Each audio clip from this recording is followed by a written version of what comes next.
Слушай, ну он все-таки спортсмен, Ромка.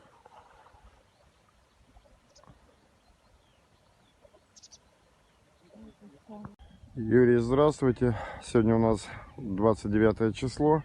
Я смотрю, только рыбалка началась. Есть у вас уже улов. Вот, скажите, пожалуйста, скажите, Всем на что она поймала? Ну, то есть поймана была на что рыба? Клевать начала после запуска. В основном паста. Предпочитает красную. На актив, на резинку. На резиночку, да? Червяк Все. разноцветный. Тогда ни хвоста, ни чешуи вам. Всем удачи и здоровья. Спасибо.